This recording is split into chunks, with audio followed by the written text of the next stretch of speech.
Assalamualaikum warahmatullahi wabarakatuh. Al-Fatihah. A'udzubillahi minasyaitonir rajim. Bismillahirrahmanirrahim. Alhamdulillahi rabbil alamin. Arrahmanir rahim. Maliki yaumiddin. Iyyaka na'budu wa iyyaka nasta'in. Ihdinas siratal mustaqim. Siratal ladzina an'amta 'alaihim ghairil maghdubi 'alaihim waladdallin. Amin. A'udzu billahi samil 'alim minasy syaithanir rajim. Alhamdulillahilladzi arsala rasulahu bil huda wa dinil haqq liyudhhirahu 'alad dini kullihi walau karihal musyrikun. Asyhadu an la ilaha illallah wahdahu la syarika lah wa asyhadu anna sayyidana Muhammadan 'abduhu wa rasuluh.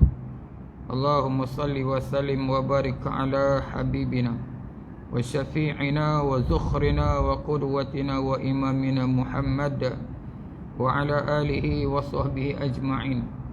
Rabbi syrah li sadri wa yassir li amri wahlul 'uqdatam min lisani yafqahu qawli, amma ba'du. Qala Allah ta'ala, a'udzu billahi minasy syaithanir rajim. Bismillahirrahmanirrahim. Idza jaa nasrullahi wal fath wa ra'aitan nasa yadkhuluna fi dinillahi afwaja fasabbih bihamdi rabbika wastaghfir innahu kana tawwaba. Shadaqallahul azim. Allah Subhanahu wa taala berfirman dalam surah An-Nasr yang bermaksud bila datang pertolongan Allah dan juga kemenangan, dan kamu melihat manusia memeluk Islam berbondong-bondong, maka hendaklah kamu bertasbih dan muji Allah Subhanahu wa taala sebanyak-banyaknya. Sesungguhnya Dialah Tuhan Maha Pengasih lagi Maha menerima taubat. Tuan-tuan muslimin muslimat Allah SWT, esok 31 Ogos tahun 2022 kita akan menyambut kemerdekaan kita kali yang ke-65. Jadi malam ni kita adakan tazkirah merdeka. Jadi merdeka ni adalah satu perkara yang sangat besar. Penjajah datang kita ke negara kita bermula dengan Portugis, bermula pada tahun 1511. Kemudian selepas Portugis datang Belanda. Lepas Belanda datang British. Kemudian pada tahun 1942 jumpa baru ni seorang orang tua yang umur dia berapa bulan lagi, 90 tahun. Dia ingat lagi tarikh, dia kata Jepun main, dia kata tahun bulan 8, dia kata bulan 8 1941. Kita duk sebut 1942, dia kata bulan 8 tahun 1941 dia kata. Sehinggalah 1945. Selepas Jepun balik, setelah dibom Hiroshima dan Nagasaki, British datang semula ke negara kita, dan akhirnya British meninggalkan negara kita pada tanggal 1957. Hampir 400, lebih kurang 446 tahun penjajah menjajah negara kita. Alhamdulillah, hasil daripada perjuangan alim ulama. Antara ulama yang kita jarang ketahui ialah Datuk Maharaja Lela. Datuk Maharaja Lela yang telah mengupah seorang untuk membunuh J.W.W. Bush, seorang residen British. Beliau sebenarnya adalah seorang mufti. Kita dalam buku sejarah tu disebut Datuk Maharaja Lela, Datuk Maharaja Lela. Tak dinyatakan pun dalam sejarah, dalam buku sejarah kita, siapakah Datuk Maharaja Lela. Datuk Maharaja Lela adalah mufti negeri Perak ketika tu. Ini membuktikan kepada kita bahawa antara pejuang utama yang menggerakkan misi membebaskan negara ataupun misi memerdekakan negara dimulai oleh alim ulama. Termasuklah kita dengar nama-nama Tok Janggut, Datuk Bahaman, Datuk Saleh, yang Mat Kilau yang dijadikan filem tu. Inilah tokoh-tokoh agama ataupun kita namakan sebagai ulama yang menyedarkan rakyat ketika itu untuk bangkit menentang penjajah. Jangan kita leka, jangan kita duduk seronok orang putih main negara kita, kononnya nak ambil rempah. Orang putih bukan nak main berdagang saja. Mereka ada misi utama mereka. Misi nak menjajah, misi nak menjajah pemikiran. Kalau boleh sampai ke tahap nak memurtadkan orang Islam. Itu misi mereka. Maka setelah orang putih ni rasa tergugat dengan kebangkitan umat Islam menentang mereka, maka akhirnya diadakanlah satu perbincangan di kalangan mereka. Ini ingat ya almarhum Tok Muhammad Razif, perbincangan di dalam sebuah kapal, dia kata. Bincang sama-sama orang putih ni, kita kena bagi Malaysia ni merdeka. Kalau kita tidak bagi mereka merdeka, maka kita akan pulang dengan malu yang besar. Malu. Jadi bagi supaya kita tak malu, maka kita kena bagi merdeka. Sebelum mereka bagi mereka, maka mereka sebutlah, mereka adakan, panggillah orang-orang, siapa orang yang mereka nak serahkan jawatan Perdana Menteri ini. Maka sudah tentulah mereka cari orang-orang mereka juga, orang-orang yang mendapat didikan mereka. Malam hari Ahad baru ni, Tuan Guru Haji Ali sebut, zaman dia diadakan MCKK, Malay College Kuala Kangsar. Itulah tempat melatih orang-orang Melayu jadi orang putih. Maka akhirnya setelah kita merdeka, negara kita diserahkan padanya. Sebenarnya mana lebih baik dijajah dengan merdeka? Sudah tentulah lebih baik merdeka. Sebab kita boleh memerintah dengan sendiri. Kena bersyukur dengan kemerdekaan ni, tuan-tuan dimati Allah SWT. Jangan kita kata, merdeka pun tak, merdeka pun tak guna tak. Merdeka ni alhamdulillah. Namun sebagai orang Islam, kita kena usaha memerdekakan dengan sepenuhnya. Jadi Buya kita, Buya Hamka, dalam bukunya yang bertajuk Falsafah Hidup, beliau menjelaskan berkenaan pengertian kemerdekaan seperti berikut. Ni tengok ulama kata apa makna merdeka. Kemerdekaan ialah bahawa engkau rasai dengan perasaan yang jernih hak yang perlu engkau ketahui, dan waktu itu engkau rasai apa pula kewajipan kepada orang lain. Engkau merdeka dan bebas mengembangkan sayap, menurutkan kemahuan hati untuk membuktikan bahawa engkau berhak. Engkau boleh mengeluarkan apa yang terasa di hatimu, asal engkau hormati pula kemerdekaan orang lain, dan engkau bayarkan kewajipan yang diminta oleh masyarakat kepada engkau. Kemerdekaan dalam Islam, itu maksud kemerdekaan yang dihuraikan oleh Buya kita, Buya Hamka. Jadi apa makna kemerdekaan? Kita nak tahu pula kemerdekaan dari Islam.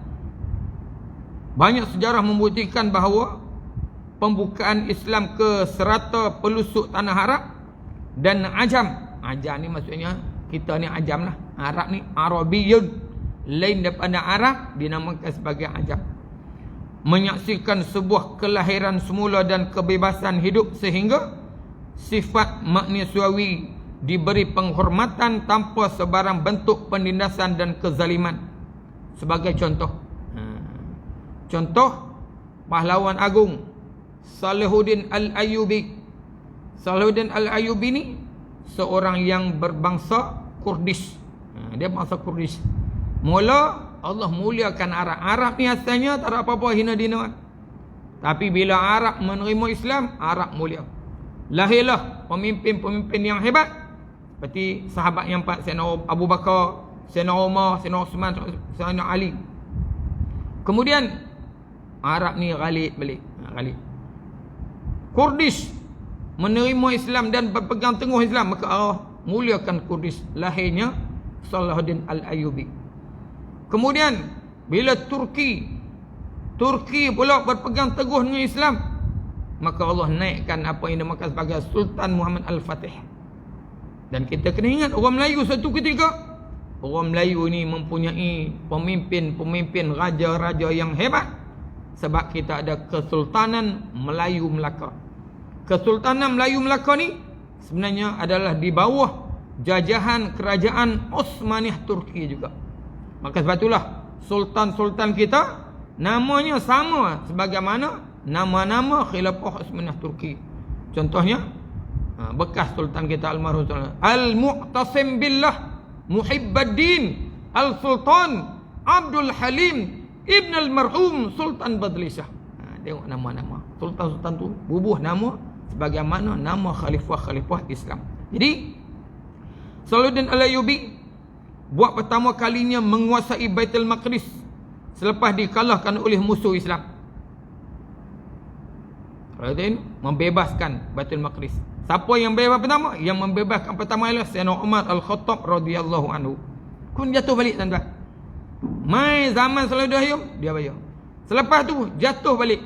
Kemudian mai zaman Sultan Muhammad Al-Fatih, ketika mana pembukaan kota Konstantinopel dengan penuh tawaduk dan toleransi serta tasamuh yang tinggi. Tu kita tengok. Kemudian kita nak kaitkan dengan kemerdekaan ni, kita juga tak boleh lupa dengan apa peristiwa penting, yakni Fathu Mekah.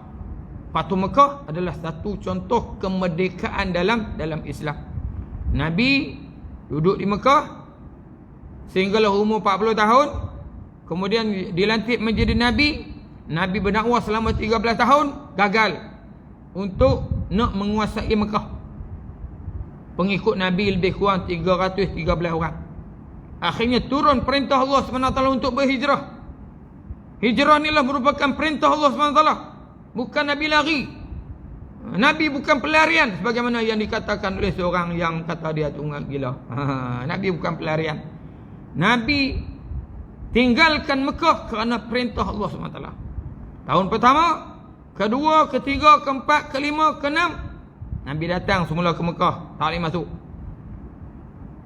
Tahun 7 Hijrah cuba masuk, hanya dapat visa 3 hari saja.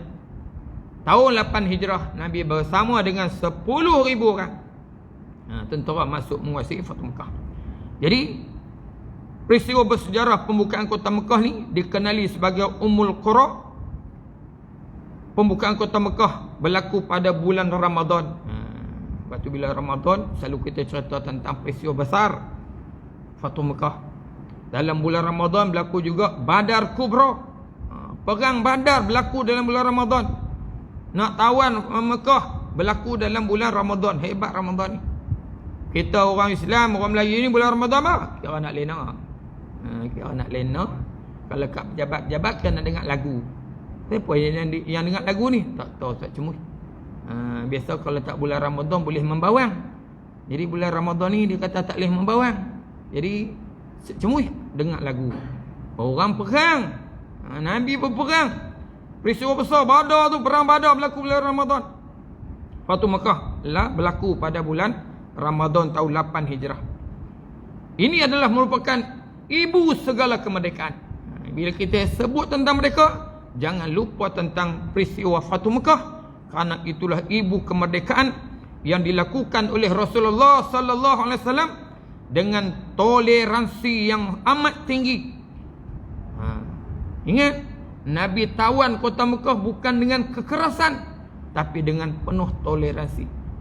Betulah kita sebut, kita sebagai guru, kita sebagai ayah, memang ada hadis kata Nabi kata rotan anak, watribuhum, pukullah anak kamu. Jangan kita ambil Nabi suruh rotan, kita pun hayun kau-kau yang anak kita. Bapa, aku ikut sunnah Nabi rotan. Memanglah Nabi suruh rotan. Tapi pernahkah kamu jumpa hadis Nabi rotan? Nabi tak pernah rotan, tuan-tuan. Rotan pun tak pernah. Tapi Nabi gunakan dengan penuh kasih sayang. Nabi cium anak dia. Anak pun dulu tuan-tuan memang kasarlah dengan anak-anak. Tapi bila anak mai sini, anak jumpa beberapa orang sahabat. Kami pergi ke Pulau Banding. Anak tengok bagaimana seorang sahabat. Dia layan anak dia dengan penuh kasih sayang. Anak dapat ilmu. Anak pergi tidur di satu pokok ni di Terengganu. Tidur dengan sahabat-sahabat kita. Anda tengok bagaimana dia gerak anak dia. Gerak dengan penuh kasih sayang. Setengah orang gerak anak dengan rotan. Setengah orang angkat cempur mengit. Dia cempur anak tu mengit terkejut tu. Rotan anak ketiga tidur. Angkat anak terkejut. Tu tak betul tu. Gerak dengan penuh kasih sayang.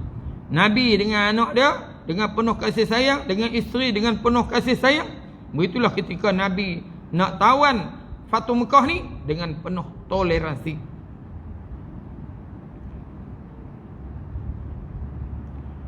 Yang patut ditulis dengan tinta emas kerana mengembalikan hak insani dan karamah basyariyah, yakni kemuliaan manusia.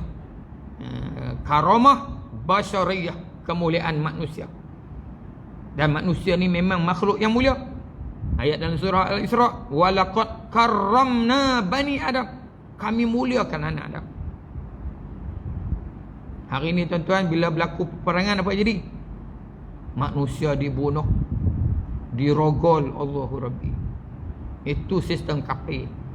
Nabi sallallahu alaihi wasallam tawan kota Mekah dengan penuh toleransi, mengembalikan hak insani dan karamah basyariah. Syekh Sofiyur Rahman Al-Mubarakfuri menyebut peristiwa tersebut dalam kitabnya Ar-Rahiqul Makhtum seperti berikut. Ini ulama contoh. Dia kata setelah kota Mekah dibuka dan Rasulullah SAW bersama dengan umat Islam memasukinya, lantas baginda terus memasuki Masjidil Haram. Ni kita belajar ni tuan-tuan. Bila kita masuk Masjidil Haram, ingat balik peristiwa ni. Masuk ke Masjidil Haram, ingat peristiwa ni. Duduk kat Kaabah ni, ingat peristiwa ni. Di sana baginda kemudian bertawaf mengelilingi Kaabah. Ketika nak tawaf, ingat peristiwa ni. Allah Rabbi. Inilah tempat Rasulullah masuk bila Rasulullah tawan Mekah. Ketika kita tawaf, inilah apa yang Rasulullah buat tawaf ni. Ketika Rasulullah masuk ke Mekah, Rasulullah tawaf dulu. Baginda menjatuhkan berhala-berhala menggunakan busur panah sambil berkata, Jawi kena berkata, Ja'al haqqu wa zahaqal batil innal batila kana zahuqa. Nabi ambil busur panah dia, busur panah tu lah. Anak panah, batang tu, busur panah. Dia katuk. Sebab apa? Sebab di keliling Kaabah ni ada 360 ekor berhala. Yang semasa di Mekah, para sahabat cuba nak runtuhkan berhala-berhala ni. Berkata jangan. Ni jangan. Ini dia makan sebagai tindakan yang berhemah. Sedangkan berhala duduk di Kaabah tuan-tuan. Tuan-tuan mesti ada berhala ni, mana? Berhala depan tangga tu. Moduk hayun kan? Memang kita ambil lempak ni. Siapa punya aku rajak ni? Metak berhala kat surau kita ni. Kita ambil katok tu bukan sekat balik, ambil hampuk tu viral. Kita kan nak viral lah. Viral. Penduduk taman legenda beramai-ramai menghancurkan berhala yang diletak dalam surau mereka. Seorang tu imam kata lah, kami bertindak tegas. Dulu berlaku bukan dalam surau tuan-tuan, Kaabah. Tapi sahabat nak buat, Nabi kata jangan dulu. Sebab apa? Sebab kalau kamu runtuhkan lo ni, berhala dah, kita boleh duduk tawaf lagi. Tapi kalau hang runtuh, tak boleh tawaf langsung. Kita tangkap kita bunuh kita. Sebab belum ada kekuatan. Setelah hijrah ke Madinah, ada kekuatan. Itu nak penting tuan-tuan. Kita ni kena kuat sungguh. Kena ada kekuatan. Kena ada kuasa politik. Baru boleh bertindak. Nabi balik. Dalam keadaan Nabi ada negara, nama dia Madinah. Dan Nabi ada kuasa. Lalu Nabi kata telah datanglah kebenaran dan lenyaplah perkara yang salah, yakni kufur dan syirik. Kenapa? Innal batila kana zahuqa. Sesungguhnya kufur ataupun kebatilan ini sememangnya perkara yang tetap lenyap. Jadi kalau kita lawan dengan kebatilan ni tuan-tuan, tak usah takutlah. Walaupun nampak kebatilan ni kuat, tapi innal batila kana zahuqa. Batil ni akan lenyap. Tapi dia tak akan lenyap sendirilah. Kita lah kena lawannya. Kita kena do something. Jangan nak tunggu tak apa. Sebab kalau lenyap, kita kena do something. Kena buat sesuatu. Anda contoh dulu kan. Waktu Allah SWT nak tolong Nabi Musa. Nak belah lautan. Allah boleh belah lautan. Moga Allah innama amruhu idza arada syai'an ay yaqula lahu kun fayakun. Allah bila nak, hey laut belah, Allah boleh. Tapi Allah tak belah. Allah minta Nabi Musa buat sesuatu. Hey Musa, faqul nadrib bi'asakal bah. Pukullah tongkat kamu tu pada laut. Pukul laut untuk suruh buat. Allah suruh buat sikit, kerja sikit lah. Ambil tongkat, ketok laut. Kemudian Allah belah lautan. Cukup besar tuan-tuan. Samalah kita dengan Islam ni. Kita kena buat kerja sikitnya. Nak lawan dengan musuh ni tuan-tuan, jenuh lawan lah. Mereka ada kekuatan yang sangat besar, luar biasa. Media mereka cukup hebat. Nak lawan ke mana? Tak boleh lawan. Nak bagi sama. Kita nak sediakan kekuatan yang sama dengan mereka, tak mampu. Tapi kita sediakan mastata'tum, sekadar mana yang kita mampu. Sekadar mana yang kita mampu. Ini contoh dulu. Bagaimana orang-orang di Afghanistan, mereka lawan dengan tentera Rusia. Tentera Rusia heran, oi tok lebay. Lebay ni, lebay lekeh. Kami heran hampa ni. Duk lawan kami, hampa guna senampang patah ha.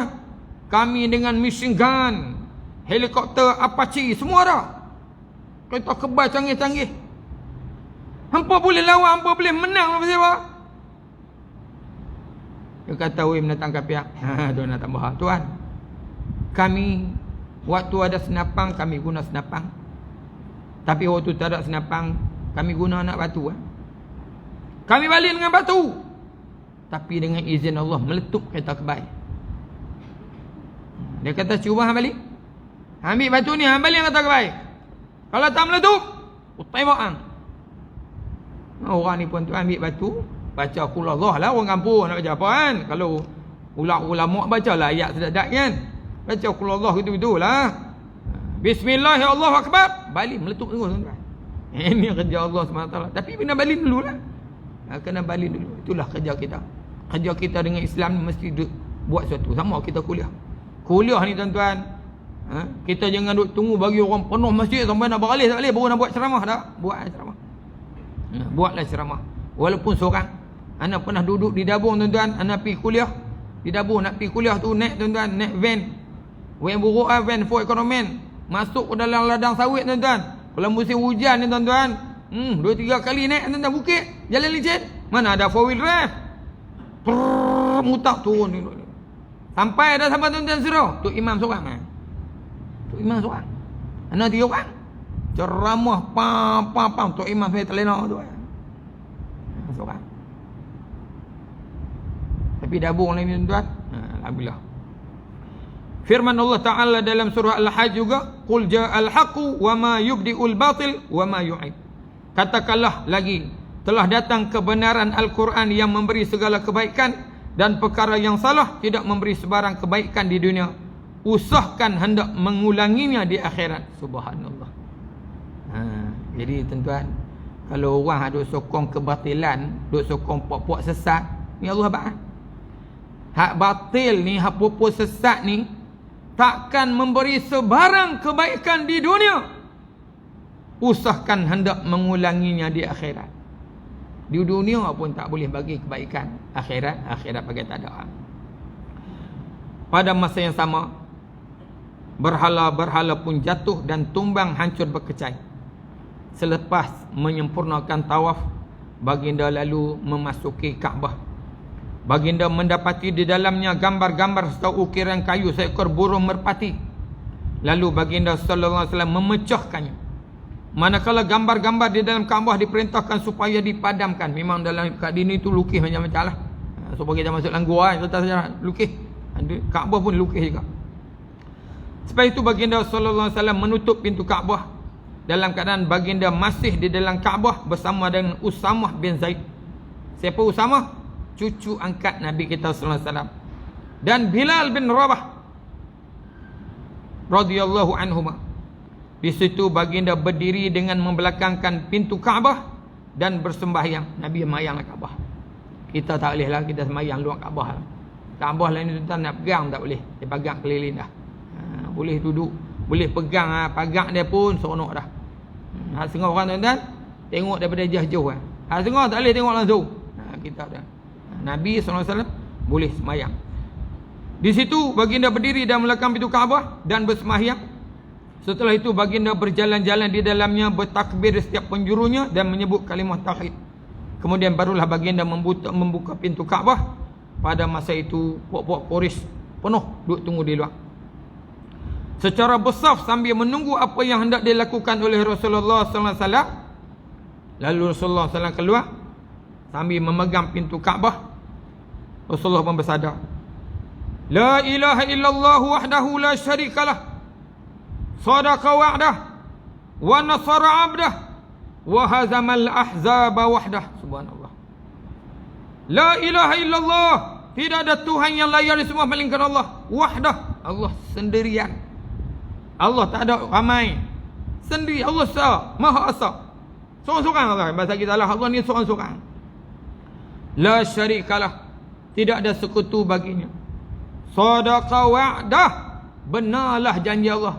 Waktu Nabi duduk di Mekah tu, Allah janji dah. Ada ayat Quran, Innal ladzi farada 'alaikal Quran la radduka ila ma'ad. Nabi waktu nak keluar Mekah, tuan-tuan.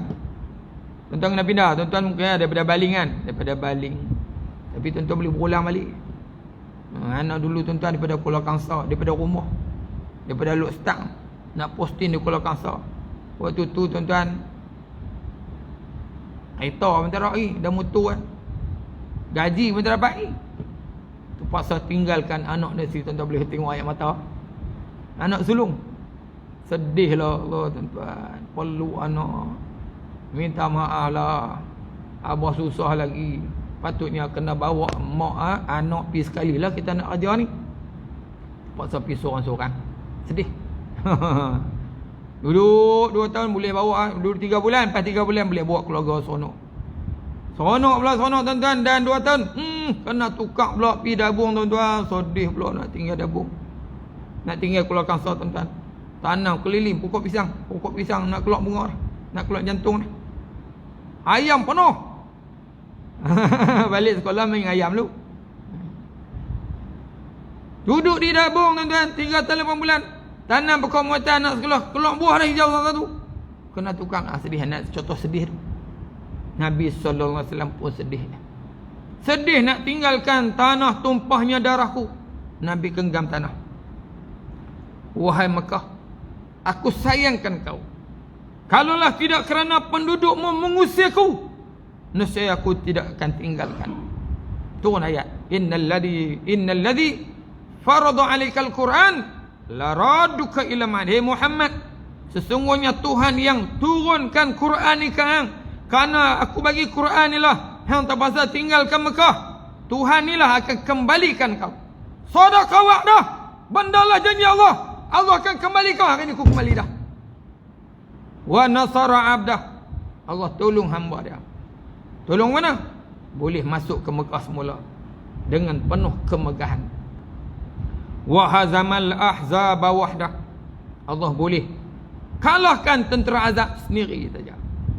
Kafir Quraisy yang begitu kuat tuan-tuan. Di samping Quraisy ada Yahudi, ada munafik, ada Rom, ada Persia yang bekerjasama untuk nak kalahkan Nabi kita Muhammad SAW. Tapi tuan-tuan ingat waktu Iraq nak masuk ke Kuwait. Bila Iraq masuk Kuwait, dia lepas serang kayu dah tuan-tuan. Saddam Hussein mati gitu lah. Kekuatan tu samalah waktu Nabi masuk Mekah, Rom, Persia ada. Tapi tak mampu nak lawan, tak mampu nak pertahankan negara Mekah daripada ditawan oleh Nabi Muhammad SAW. Kenapa? Wa hazamal ahzaba wadah. Ini kita kena yakin. Ingatlah, setiap warisan lama, setiap warisan jahiliah, sama ada harta benda atau darah, kesemuanya sekarang berada di bawah kakiku, ni kata Nabi. Kecuali kuasa untuk mengurus Kaabah dan memberi minum kepada orang ramai yang berhaji. Fahamilah, membunuh itu adalah salah sama sekali, sama ada dengan pembunuhan yang disengajakan dengan menggunakan senjata atau kayu pemukul. Jika hal ini berlaku, maka hukuman berat akan dikenakan, iaitu 100 unta yang mana 40 daripadanya adalah anak yang masih dalam kandungannya. Itu kita namakan sebagai diyah. Dalam Islam kalau bunuh dikenakan qisas, Tapi kalau si keluarga mangsa tu maafkan kita, maka kita kena bayar dia, yakni denda 100 ekor unta. Wahai orang-orang Quraisy, sesungguhnya Allah Subhanahu Wa Taala telah pun melenyapkan dari kamu kesombongan jahiliah. Tuan-tuan. Siapa geng-geng dulu tuan-tuan, waktu lepas main tahu Samsin. Lah ni kami main tahu. Kita nak sewa dewan tak boleh tepuk dah dah. Lah ni pergi mana tuan-tuan? Hilang dah, tak boleh nak sombong dah. 22 bulan ni. Jahiliah lagi sombong tuan-tuan. Waktu mereka berkuasa, hina Nabi kita Muhammad sallallahu alaihi wasallam. Ambil pasir tabuk atas Nabi. Ambil perut unta letak daripada Nabi. Hina tuan-tuan Allah. Kita duduk ceramah ni adalah kau hina, tapi taklah sebagaimana Nabi sallallahu alaihi wasallam menerima penghinaan daripada puak-puak Quraisy. Sedih tuan-tuan. Waktu Nabi waktu di Madinah tuan-tuan, seorang ustaz tu sampai di Uhud tu, dia cerita bagaimana peristiwa perang Uhud. Dia cerita tuan-tuan bagaimana Nabi jatuh, berdarah, patah gigi Nabi, luka. Kemudian Nabi pakai topi besi. Topi besi ni dia ada macam rantai. Ketika kapiak tuan-tuan, dia tetok Nabi ni. Tetok Nabi tuan-tuan. Kuatnya hentakan ni menyebabkan besi ni bidih masuk dalam pipi Nabi. 2 biji. Macam bintang. Lekat. Ketika ni sahabat Ubaidah Al-Jarrah sanggup nak cabut. Kalau nak cabut tentulah menyakitkan Nabi kita sallallahu alaihi wasallam. Jadi bagi tak sakit, dia tokok sehingga pecah gigi dia, baru pecah besi itu tuan-tuan. Itulah sayang sahabat kita teriak tuan-tuan. Bagaimana tengok Nabi yang mulia nak menyelamatkan manusia daripada api neraka, tapi Nabi dihina, dipukul, dikatuk oleh puak-puak kafir. Lalu Nabi kata, hari ini hilanglah kesombongan jahiliah. Sikap bermegahan dengan baka keturunan. Semua manusia semuanya adalah berasal daripada Adam, dan Adam adalah berasal daripada tanah.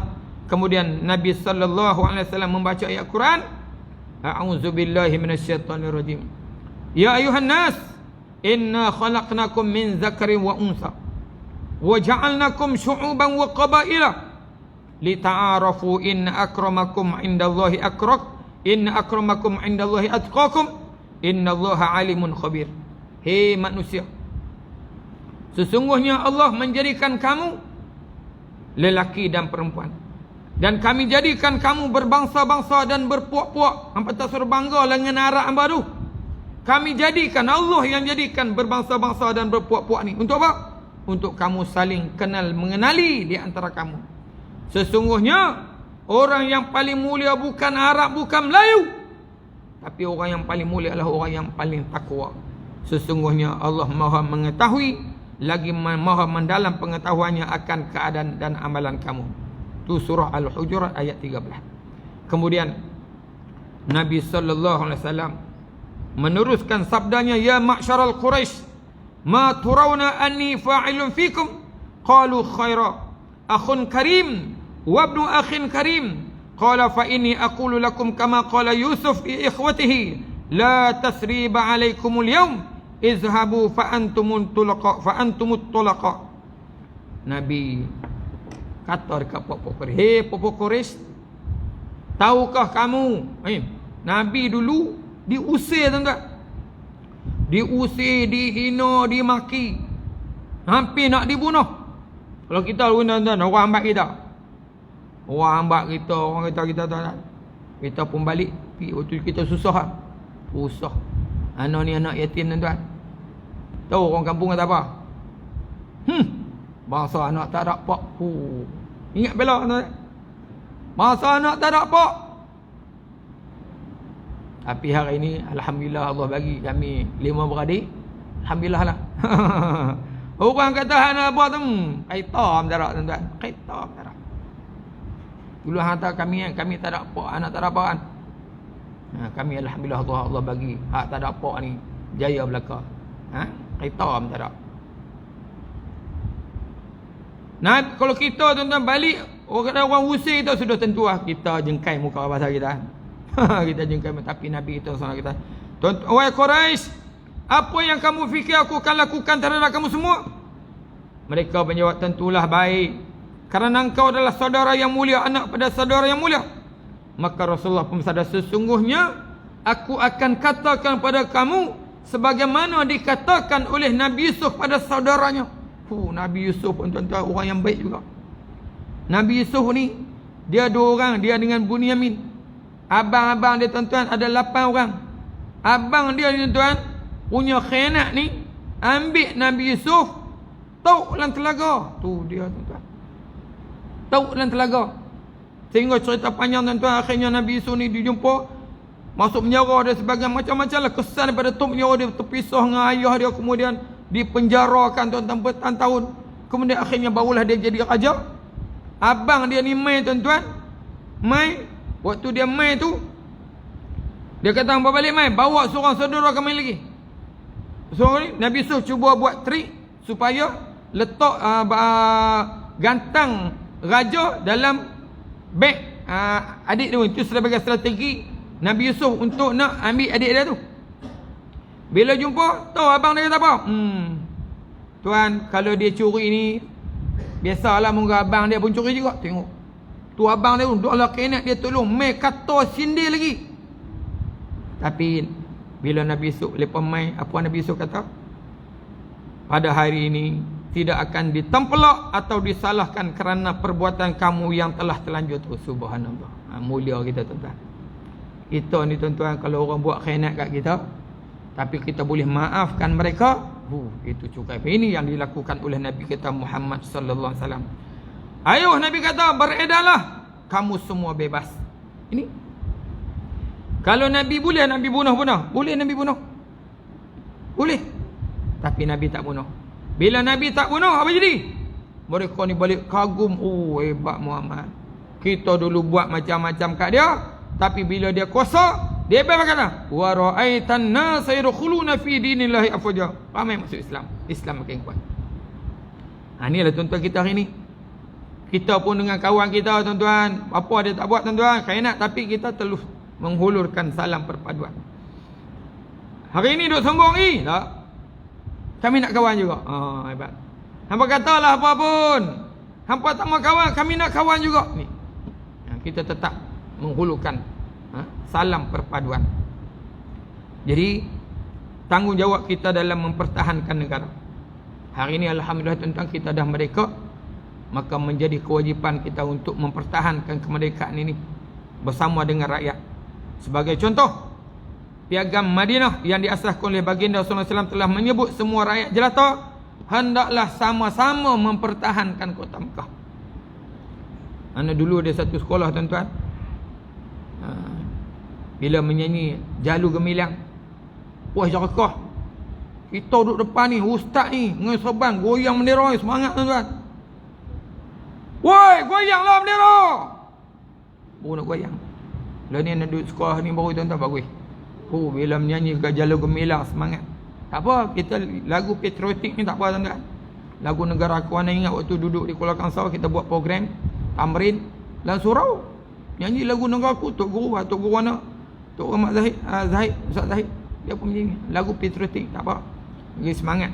Jadi semangat. Jadi lagu Jalu Gemilang, lagu negara aku ni kita menyanyi tak menjadi kesalahan. Apa? Dia membangkitkan semangat hubbul watan, cintakan negara. Dan ingat lagi waktu kita dulu, waktu sekolah tuan-tuan, zaman kita dulu ada apa? Ada pengakap. Tahun Nana Darjah 2 tuan-tuan, dia perkenal satu ni namakan sebagai anak serigala. Anak serigala. Kamilah satu sekolah ni, sekolah apa? Sekolah Kepala Batu tuan-tuan. Anak sekolah Kepala Batu. Lah ni tukar nama lagi, dia kata Kepala Batu tak ada, tukar Seri Banai tak jumpa. Banai tu lansiam Kepala Kera di parik tu. Dulu Kepala tu Seri Banai. Kepala Batu. Dari waktu tu kami jadi serigala. Anak serigala tuan-tuan. Pergi waktu camp, kalau bawa bendera tuan-tuan, bendera heret ni tuan-tuan, kena denda tu weh. Tok Tambi. Tu dia diajak tuan-tuan. Dia ajak sungguh. Waktu anak kalau duduk jaga perhimpunan menyanyi tu, anak jakah semua duduk. Duduk elok. Dia tukar diri kaki sebelah. Dah ni pegang watan. Siapa diri kaki sebelah waktu nak kau kita teribay. Teribay. Dia hilang dah. Anak-anak kita tuan-tuan dia hilang lah semangat patriotik ni, tak semangat ngaji. Baik.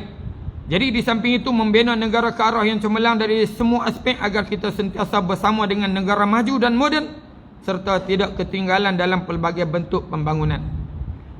Mempamerkan rasa cinta kepada negara, hubbul watan, adalah wujud pada setiap orang dan ditanam sejak kecil. Lepas tu anak kita, esok kami akan ada perarakan bersama dengan anak-anak pasti. Tuan-tuan buat pi tuan-tuan. Bawa anak kita, ajak dia cinta pada negara dia kecil ni. Kita asuh dia supaya dia cintakan negara. Bila dia besar nanti walaupun dia pergi belajar luar negara, dia tak bekerja di sana, dia balik main. Anak-anak sekolah semua tu, kamu mengaji pandai, walaupun kamu mengaji di Jepun, kalau mengaji di Amerika, balik main. Walaupun di Amerika tu gaji dia $2,000, kita sini $8,000, balik main. Kerja kat Malaysia walaupun gaji RM2,000 pun tak apa. Apa? Jasa. Kita nak balik berbakti pada negara balik. Tu maksudnya patriotik ni. Berapa ramai hari ni rakyat Malaysia dia pergi sonok aja sana tak balik lah. Tidak ada semangat patriotik. Nak patriotik ni kena latih dari kecil lagi. Ini menjadikan setiap warga negara amat menghargai tanah tumpah lahirnya yang sudah pasti akan ada perasaan setia kepada negara. Jadi kesimpulannya, bila sebut merdeka, apakah merdeka yang sebenar? Merdeka yang sebenar ialah pertama ialah merdeka daripada belenggu penjajah. Maksudnya kita kena bebaskan diri daripada belenggu penjajah. Yang kedua, merdeka daripada serangan pemikiran penjajah ataupun al-ghazwatul fikri. Apa dia? Penjajahan fikiran, serangan fikiran. Hari ni tuan-tuan, apa dia? Serangan fikiran, Islam sekular, Islam liberal, itu serangan fikiran. Kita kena bebaskan. Jangan kita ni biar pemikiran kita pemikiran yang bersih daripada pemikiran penjajah. Merdeka dari penjajahan ekonomi. Hari ni ekonomi kita masih lagi dijajah. Kita tak bebas. Patutnya orang Islam guna dinar, tapi kita tak boleh guna dinar. Kelantan ni tuan-tuan, Kelantan dia ada dulu Kelantan dinar. Kempen lah anak waktu sana tuan.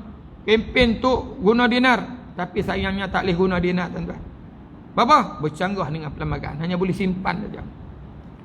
Merdeka daripada belenggu keberhutangan yang melampau. Ingat kita bekerja ni. Bekerja ni jangan hutang lebih-lebih sangat. Hutang sampai hutang kredit kad. Ada orang tu dia dicontohkan dia hutang kredit kad 25 dia tahu. 25 kredit kad. Alah, buat mana? Pakai kencin lagu tu. Dia sonok gini tu jangan. Kencin dunia boleh. Merdeka daripada budaya ciplak yang sonsang. Apa ni awaknya? Duk menari, joget dan sebagainya, yang tiada kemana dengan adat resam ketimuran dan juga Malaysia. Merdeka dari akhlak yang buruk dan keji serta nafsu serakah yang buruk lagi hina. Kita tuan-tuan kena bersih, bebas daripada jangan akhlak yang buruk. Kita jadi suami yang baik. Selalu nak sebut tuan-tuan, kita jadi suami yang baik. Jangan suami nak dia penampak bini ya. Jangan suami nak dia maki bini. Anda dengar ni? Dia kata bini, "Weh bodoh." Dia panggil bodoh bini dia tuan-tuan. Apa buat aja bodoh? Ish tangan tuan-tuan. Yang kata, kita ni tak boleh sakiti isteri kita, sama ada fizikal ataupun mental. Ni lidah kita ni bila kita kata bodoh kat dia, itu mental tuan-tuan. Lebih tajam daripada mata pedang lagi. Lebih luka hati dia. Kalau kita tampak tuan-tuan sakit saya seminggu hilang dah. Tapi kalau kita kata bodoh kat dia, dia teringat lama. Jangan. Jadilah pilih akhlak kita. Walaupun kita ni Samsin, bini kita, aku bayar dengan dulu RM10,000, RM20,000. Jangan. Kita buat. Kita jadilah suami yang baik, ayah yang baik. Ada ayah tuan-tuan pergi tumbuk anak dia sekolah. Dia loneh telanjang dia loneh anak dia sekolah. Itu bukan ayah lagi tu. Buatlah. Merdeka daripada kemalasan, jangan malas. Kan doa Nabi ajak tu. Kealpaan, ketakutan, kelalaian, kemiskinan, kepapaan, kebodohan, kelemahan dan pelbagai jenis penyakit yang beria. Kena merdeka belaka. Jaga kesihatan muda-muda ni, jangan bagi kena kencing manis. Nanti kencing manis tak lagi Mekah. Jangan kena darah tinggi. Jaga makanlah ni, makan tak padan-padan. Makan dalam kadang. Puasa tuan-tuan. Puasa Isnin dan Khamis. Makan banyak. Kami duduk di Mekah makan banyak. Tak apa, jalan sehari berkilo-kilometer. Ni jalan main masjid pun naik motor. Rumah sebelah masjid rumah sebelah surau naik motor. Jalan tuan-tuan. Kita di sana tuan-tuan jalan berkilometer. Balik mai duk ingatlah rumah anak nak pergi masjid 2 kilometer. Duk azam Ustaz nak berjalan kaki tak boleh berjalan lagi. Ping motor juga. Bila lah aku nak pergi jalan. Duk niat hari ni nak pergi jalan Ahmad. Jalan tak lagi sampai Peluh lah. Peluh. Sana relax pergi jalan tuan-tuan. Jadi makan banyak sana terang-terang sebab berjalan banyak. Sini balik jangan di sana. Kemudian merdeka daripada perpecahan, pergaduhan dan permusuhan. Kita duduk dalam taman tuan-tuan. Kita duduk dalam masjid ni, elakkan permusuhan. Kalau ada masalah-masalah sikit, cepat-cepat minta maaf. Ana di Mekah tuan-tuan teguk seorang bilik tu. Dia adalah ihram, dia tutup kepala. Kita pun terkasak gitu. Weh, tu siapa tutup kepala tu? Tak boleh tu. Oh, kasak. Lepas tu tuan-tuan tak cakap. Sehari, 2 hari, 3 hari. Lalu bila orang tak ada, tinggal Ana dengan dia. Ana pergi minta Syekh. Ana minta maaf. Minta maaf nak kan Ana tegur. Ana minta maaf lah. Minta maaf. Minta maaf. Kita takut. Lepas minta maaf tuan-tuan, dia buat tak tahu, tak cakap. Tak cakap. Sampailah pergi Arafah, Mina, balik pada Mina tu, barulah cakap. Alhamdulillah, cakap juga. Nak balik tu peluk lah. Kita jangan berpalah, bermusuh dengan jiran kita dan sebagainya. Apa kena merdeka? Merdeka daripada kelemahan, pembinaan, institusi keluargaan seperti rapuhnya rumah tangga. Jaga rumah tangga kita. Betul ansurlah dengan isteri kita. Kalau kita marah pada isteri kita, ada dia buat silaan. Contoh bini kita minta masak apa? Masak gulai tak sedap. Aku suruh buat gulai. Hang buat tom yam apa? Ingat kebaikan dia. Apa kebaikan bini kita tuan-tuan? Serika baju. Anak kalau bini tak serika baju, tak serika tuan-tuan. Serika tuan-tuan. Anak tengok. Pernah ada isteri tuan-tuan. Anak nama serama 3 orang. Dia serika daripada pukul 6 tuan-tuan sampai pukul 9. Serika baju. Pukul 6 sampai 9. Ustaz mampu. Itu pengorbanan isteri kita. Jadi sebagai membalas pengorbanan isteri nak beli serika hak mahal. Beli serika hak mahal kat dia tak tahu ni. Tak boleh uang. Tidak aku lu serika besar. Yalah ni sejam selesai dah. Itu kita kena ingat kebaikan isteri kita. Kemudian merdeka daripada rapuhnya rumah tangga, ketiga tanggungjawab terhadap anak-anak. Jangan abai anak kita. Dan kurangnya kasih sayang, simpati dan empati daripada kalangan keluarga. Merdeka daripada sifat ekstrim taksub perkauman yang melampau serta mengeruhkan hubungan etnik bangsa sekalipun semuanya warga negara. Itulah itu. Jadi kalau ada rakan-rakan kita yang India tu, macam kami di sekolah, ada budak India, ada budak Cina, kita anggap tu semua adalah anak murid pelajar kita. Tidak ada sebarang diskriminasi. Dia buat silap, kita rotan. Nak rotan. Nak buat silap. Bila nak rotan tu, ni pasal barusan rotan, buat silap. Okey. Kena beritahu dia. Jangan pakai hayun dia. Tamir! Hak Melayu, dia usap tak. Melayu pun kita taruh, India pun kita taruh. Tidak ada sebarang. Itu sikap kita sebagai orang Islam. Kena merdeka daripada sebarang perbalahan perkauman, insyaAllah. Jadi sahabat-sahabat mati Allah SWT, itulah sebuah sedikit.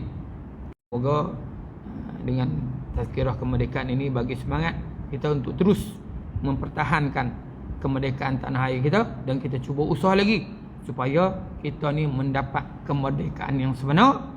Kita menghambakan diri hanya semata-mata pada Allah SWT di sudut imah. Wa auladana ulama wa la tusallit alaina zalima. Rabbana atina fid dunya hasanah wa fil akhirati hasanah wa qina azaban nar. Sallallahu ala sayyidina Muhammad wa ala alihi washabihi ajma'in. Walhamdulillahi rabbil alamin. Subhanakallahumma bihamdik, ashhadu an la ilaha illa anta astaghfiruka wa atubu ilaik. Bismillahirrahmanirrahim.